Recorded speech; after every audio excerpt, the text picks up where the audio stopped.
열왕기하 20장 12절에서 21절. 그때에 발라단의 아들 바벨론의 왕 브로닥 발라단이 히스기야가 병들었다 함을 듣고 편지와 예물을 그에게 보낸지라. 오늘 히스기야가 다윗을 닮은 참 훌륭한 왕으로 인정을 받고, 특별히 열왕기 하에서는 간단하게 기록을 하고 있지만 한 가지 죄를 들춰내는 이야기인데, 이 이야기는 간단한 문제가 아니라 우리들의 이 신학에 있어서 아주 중요한 말씀이 들어 있습니다. 그래서 이것을 지금도 여전히 이 히스기야와 같은 기도를 하고 있으며, 이것이 무엇이 잘못되었는지도 모르는 상태에서 우리가 신앙생활을 하고 있는데, 오늘 이 말씀을 읽어보면서 하나님께서 우리에게 주시고자 하는 말씀이 어떤 것인가를 한번 새겨보도록 하겠습니다. 그 히스기야는 참 잘했는데 요게 실수입니다. 근데 다윗도 실수합니다. 근데 이 연도가 언제냐면 BC 712년입니다. 그리고 북이스라엘이 망한 게 722년이니까 한 10년쯤 있다가 이제 블로닥 발라단이 이제 히스기야를 찾아오는 이야기를 하고 있습니다. 물론 이제 본인이 직접 온 것이 아니라 사신을 보내는 거죠. 그런데 이 사람들이 지금 그 블로닥 발라단 이렇게 지금 개역 개정에서는 이게 처음 쓰여집니다. 이렇게 여기 한 군데만 이렇게 쓰는데, 뭐 개역 한글에는 브로닥 발라단 이렇게 쓰고 있고요. 다른 데는 또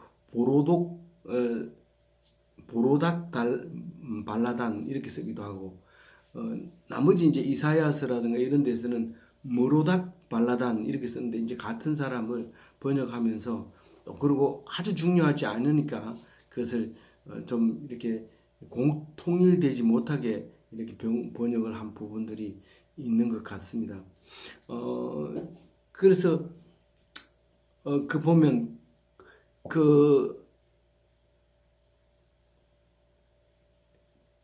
이 히스기야는 위로를 가장한 바벨론 사신들을 굉장히 기분 좋게 받아들였어요. 왜냐하면 북이스라엘 망하고 주변이 다 망하고 예루살렘만 든든하게 서 있을 때에 이 주변에는 전부 아수르에서 이사 온 사람들만 예루살렘 주변에 살고 있었고, 그 예루살렘 성에만 이제 에서 왕을 하던 이 히스기야 입장에서 보면, 누가 손님이 온다고 하는 것이 자기를 인정받는다고 생각하고 자기가 월등히 이제 사회의 일원으로서 강국의 대열에 끼었다고 생각할 수도 있을 겁니다.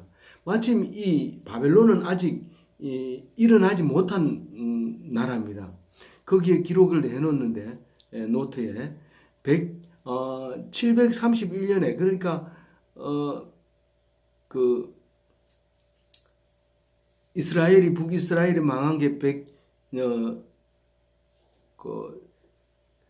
722년이니까 731년은 망하기 9년 전에는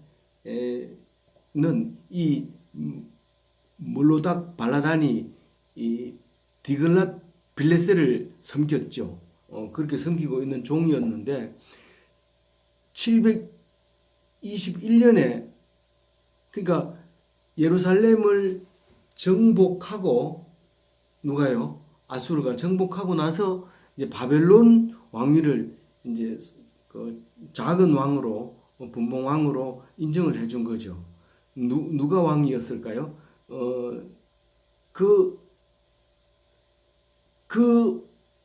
바벨론 왕이 처음으로 인정받은 그 이제 발라단의 아들이라고 말하는데 모로닥 발라단이 그때 이제 머리를 빨리 쓰는 거죠.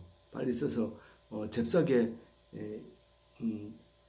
굳히려고 하는데 이때는 왕으로 인정받았기 때문에 사신이 갈 수 있는 거죠. 원래 아수르에서는 오지 못한, 아수르에서 공식적으로 보낸 건 아니지만 위로하러 간다는데 어떡합니까? 그래서 이렇게 해서 탐색, 위로가 아니고 위로를 가장한 탐색이었던 거죠. 그래서 이 사람은 인정받기는 아버지가 인정을 받았지만 이 사람이 정책을 하고 있을 때 이렇게 왔다 갔다는 겁니다.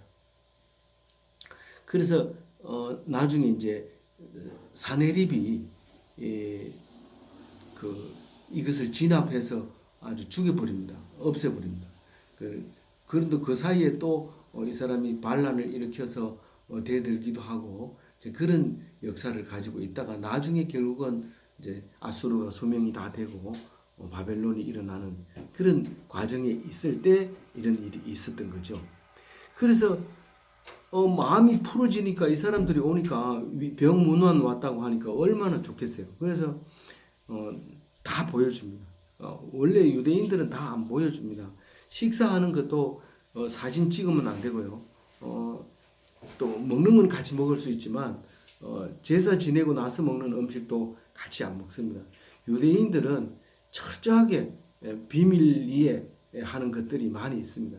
그 중에서 값진 보물 창고, 그리고 귀중한 금, 은, 향품, 기름, 그런 창고, 또 무기를 들어있는 무기고, 그리고 병기가 들어있는 창고, 이런 건 안 보여줘야 됩니다. 이건 자랑하는 게 아니라 자살하는 거죠. 이건 자살하는. 그래서 어디가 자랑할 게 없으면 아무거나 하고 이렇게 하지 마세요. 왜냐하면 이 자랑을 잘못하면 결국은 망하게 되는 것이죠. 그 망하게 되는 건 성경에서는 네가 죄를 자랑했기 때문에 네가 망한다, 그렇게 얘기를 하는 거예요. 그래서 우리는 특히 무기 같은 걸 자랑한다든가 남보다 잘났다는 걸 자랑한다든가 이렇게 하면 반드시 내가 공부 1등인 걸 자랑하면 다른 사람 잠 안 자고 공부합니다. 그리고 내가 돈을 많이 벌면 그 사람 잠 안 자고 돈 벌입니다. 그러니까 자랑하지 말고 있으면 자연적 1등이 되지만 그걸 자꾸 자랑하게 되면 이제 밀려나는 게 당연하죠. 그래서 이제 보면은요, 싹 다 보여줬다는 거예요. 그러니까 히스기야가 잘못된 거죠. 그래서 이사야가 이제 신문합니다. 히스기야 왕을 어떻게 그렇게 할 수 있느냐? 모로닥 발라단에 대해서 왕에게 물어봅니다. 무슨 용무로 왔더냐? 어디서 온 사람이냐? 확실히 알고 보여줬느냐? 그 용무가 당신하고 언제부터 알았느냐? 그렇게 위로를 해줄 사이냐? 이렇게 여기 성경은 기록하지 않았지만 이 엘리사는 이사야는 그것을 끝까지 그런 생각을 가졌을 겁니다. 그런데 왕은 이렇게 대답합니다. 멀리서 왔다. 바벨론에서 왔다. 바벨론이 아직 크지 않기 때문에 아직은 모릅니다. 아주 작은 나라에서 왔다. 정탐하러 왔다고는 생각을 못한 거죠.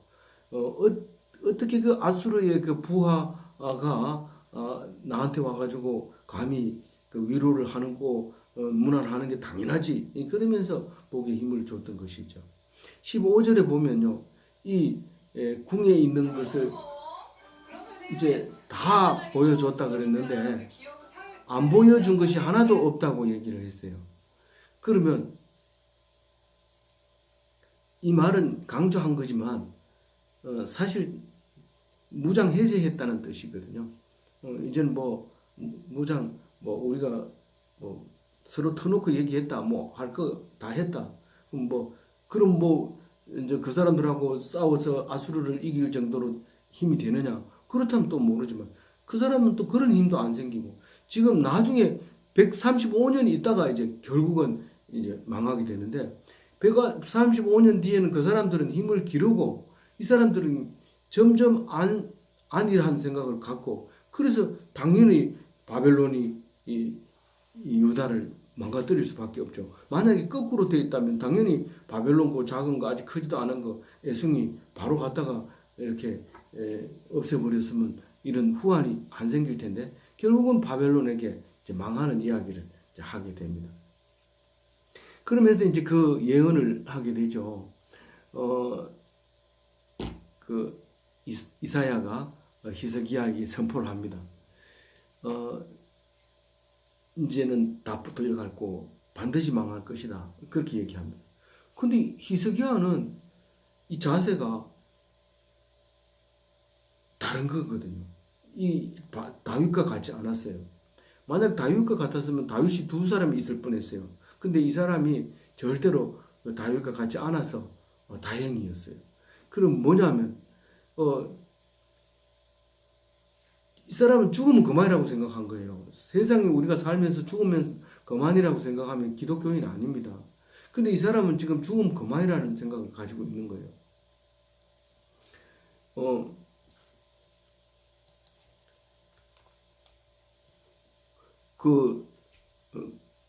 이사야가 선포를 어떻게 합니까? 날이 다가온다. 뭐 언제냐? 그건 모른다. 근데 사실은 이게 이제 586년 이렇게 되는 거죠. BC 586년을 지금 얘기하고 있는 거죠. 그리고 그 때가 오면 너희들이 애쓰고 힘쓴 거 다 헛된다. 뭐 소용이 없다. 그게 무슨 의미가 있느냐는 거죠. 그런데 다윗처럼 영원한 왕위를 계속 이어받아야 되는데 왕위를 우습게 생각한 거죠. 내 죽으면 그만이다. 뒤에 사람 죽으면 그만이다. 이렇게 생각한 거죠. 근데 우리가 왕위를 영원히 이어받으려고 아무리 기도해도 답은 안 나옵니다. 영이 물려준다고 해놓고 남북으로 갈라져 버리고 또 지켜준다 해놓고 이스라엘은 망해버리고 또 그러고 또 망한다고 하니까 이것은 영원한 왕위를 이을 수가 없는 거죠. 결국은 예수님이 오셔서 우리가 믿음으로 왕위를 얻는 수밖에 없습니다. 근데 사실 알고 봤더니 이 성경은 온통 믿음으로만 읽을 수 있는 책이라는 거죠. 그래서 우리는 예수님을 통해서 믿음으로 말미암아 왕 같은 제사장으로 살게 되는 다윗 왕과 같은 예수님과 같은 왕이 되고 제사장이 되고 그런 삶을 살도록 만들어 놓은 거죠. 그래서 우리가 예수님을 믿고 풍성한 삶을 살게 되고 두려워하지도 않고 겁을 먹지 않는 거죠. 그걸 갖다가 사람들은 영원히 죽지 않는다. 그렇게 얘기하는 거죠. 다윗처럼요. 예수님처럼요. 그런데 하나도 남지 않고 다 바벨론으로 끌려가리라. 옮기리라. 그렇게 얘기합니다. 돌 위에 돌 하나도 안 남기고. 왜냐하면 돌을 전부 금으로 해가지고 정성을 들여 만들었는데 그 돌을 버리면서 금을 안 가져가겠어요. 그래서 돌을 무거우니까 그 금을 다 벗겨가지고 모아가지고 그래가지고 들고 가는 거죠. 그래서 그 물건만 다 들고 가는 게 아니라 왕으로 있는 왕들은 다시 말해서 히스기야의 후손들이 다 왕이거든요. 그 후손들이 이제 끌려가리라 이제 그렇게 얘기합니다. 그 옆에 이제 그 지금부터 북이스라엘이 망하고 남유다의 남은 왕 그러니까 13대부터 14대, 15, 16, 17, 18, 19, 20까지의 왕위를 표로 족보를 그려놨는데 요시야 아들은 세 사람이나 왕이 됩니다. 그래서 그 4대 조에서 가가지고 망하게 되죠. 히스기야의 4대 조에서 4대 후손에게서 이제 망하게 됩니다. 그게 히스기야 뭡니까? 시드기야죠. 시드기야가 이제 망하게 되는 20번째 왕으로서 이제 망하게 되는 이야기를 하고 있습니다. 여기서 보면 그 히스기야가 이런 말을 합니다.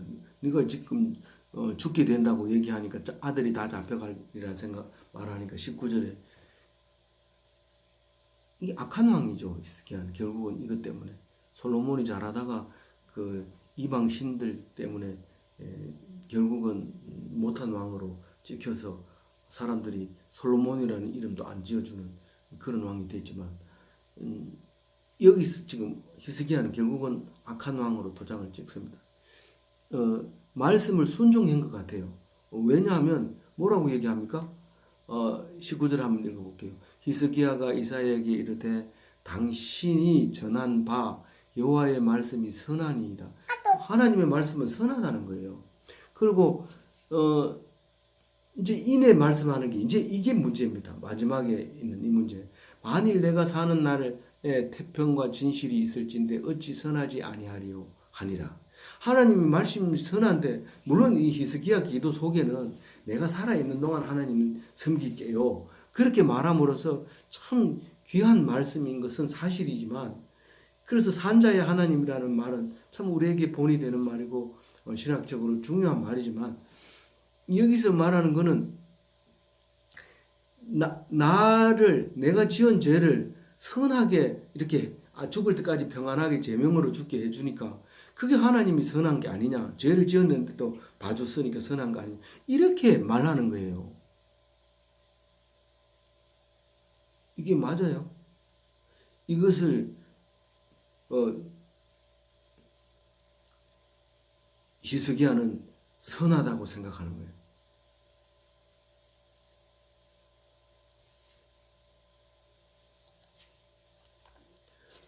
그래서 우리는 죄의 근본을 항상 생각해야 됩니다. 그 교만한 죄를 회개하고 속죄를 받아야 합니다. 다윗은 자기의 죄를 인정하고 왕인데도 침상의 썩도록 울고 결국은 그 자녀가 죽음으로써 벌을 받고 그리고 일어나서 밥을 먹고 참 훌륭하다. 내 마음에 쏙 든다. 그래서 너의 왕위를 영원히 하리라 약속을 함으로써 여태까지 남북으로 왕이 되어 온 것도 그 약속 때문에 왔지만 그 바벨론에 끌려가서 시드기야가 마지막 왕으로 다 끝났다고 할지라도 70년 뒤에 돌아와서 또 살게 하지만 그것은 아주 예수님 족보에는 아예 들어가지 않습니다. 40년 동안 비워놓습니다. 조용하게 생각을 해봐라. 그래서 예수님이 오셔서 이제 그것을 완성시키시고 영원한 왕위를 우리에게 주십니다. 이사야서에 보면요, 히스기야, 아하스가 아버지, 그 시드기야가 아니고, 히스기야 맞습니다. 히스기야 아버지 이름이 아하스인데, 이 아하스가 그 아수르가 계속 공격해 오니까, 그 이사야가 하나님께서 너를 망하지 않게 해주신다더라. 그러니까 뭐를 구하라고요?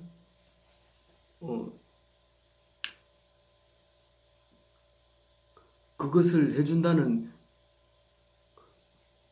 그것을 징조를 구하라고 얘기를 합니다. 그런데 뭐라고 얘기합니까? 나는 징조를 구하지 않겠다고 얘기해요. 나는 여호와를 시험하지 않겠나이다 한지라. 이게 무슨 말이에요? 하나님한테 징조를 구한다고 하니까 하나님을 시험한다고 생각하고 시험하면 안 된다고 율법적으로 받아들인 거예요. 시험하는 것은요, 시험하지 말라고 할 때 시험이 뭐예요? 시험하지 말라는 것은 서울대 들어가게 해주세요 하는 게 서울대 들어가게 해주세요 하는 게 시험하는 기도고요. 오늘 저녁 밥 굶지 않게 해주세요 하는 것은 시험하는 거 아닙니다. 요구하는 겁니다. 이 아하스가 그런 기도를 했어요. 근데 그 히스기야는 또 어떤 기도를 했어요? 앞에서 그러니까 19절 했는 얘기하고 똑같은데 이사야서에는 좀 다르게 표현을 했어요. 뭐라고 했냐면 39장 8절, 이사야 39장 8절 읽어봅니다. 히스기야가 이사야에게 이르되 당신이 이른 바 여호와의 말씀이 좋소이다 하고 또 이르되 내 생전에는 평안과 견고함이 있으리로다 하니라. 뭐 똑같은 말이긴 하지만 좀 다르게 느껴지죠. 그러니까 이 내가 사는 날 동안에는 그것 때문에 내가 무슨 문제가 생기지 않겠다. 나는 편안하게 살다가 제명해 죽겠다. 그거를 자랑하고 있는 거죠. 이거 크게 잘못된 겁니다. 다윗이 자기만 왕 하려고 그랬으면 그렇게 전쟁도 안 하고, 근데 전쟁을 해놓고 성전을 지으려면 못 지라고 하잖아요. 그런 근데 무슨 일을 해도 그 하나님께서 합당하게 모든 일을 다 할 수 있는 건 아닙니다. 근데 이 사람은 결국은 이 다윗 보다가 못함으로써 다윗의 후손으로 예수님이 올 때를 기다리고 유대교인들은 아직도 예수님을 기다리고 있어요. 구세주를 언제 올지. 아니 우리 예수 왔잖아요. 아 그 무슨 젊은 청년이 라페 한 대 대들다가 죽은 거 그거 가지고 아유 온 세계가 떠든다 그러면서 자기는 안 믿겠다는 거죠. 그래서 유대인들이 지금도 열심히 성경을 보고 있습니다. 그래서 오늘 이제 마지막으로 이제 20절에 남유다 13대 왕 히스기야의 업적은 유다 왕 역대 지략에 기록되어 있는데 저수지도 만들었고 실로암 물도 만들었고 그 윗못이라고도 하는 여기서 말하는 윗못이라고 했지만 나중에 이름을 실로암으로 바꾸어서 신약에 쓰고 있죠. 그리고 다른 이름도 써요. 그래서 그것은 히스기야가 참 잘한 일이다. 이 역대 지략에만 있는 것이 아니라 성경에서도 아주 중요한 일을 했다. 그렇게 얘기를 하고 있습니다. 그리고 이제 21절에 히스기야 아들 므낫세가 그 대를 이었다. 14대 왕으로 이제 등극하게 된다. 근데 이 사람은 아주 악한 왕이라고 소개를 하면서 사실 연도를 따져보면 55년 동안 가장 오래 남북 왕을 다 합하면 39명인데 39명 중에 가장 오랫동안 통치한 왕이 이름이 므낫세입니다. 아무쪼록 오늘 이 말씀 속에서 우리는 잘 기도한다고 하면서 율법주의로 기도하고 또 회개한다고 하면서 세상적으로 회개하고 입으로만 하고 그렇게 하지 말고 오직 히스기야처럼 하지 말고 다윗처럼 예수님처럼 기도해서 죽지 않는 나만 죽으면 그만이가 아니고 내가 믿는 하나님은 영원히 나의 하나님 대대손손 내려가면서 아브라함을 조상이라고 부를 수 있는 그런 하나님이라는 것을 잊지 마시고 풍성한 삶을 사는 귀한 복된 기독교인이 되시기 바랍니다.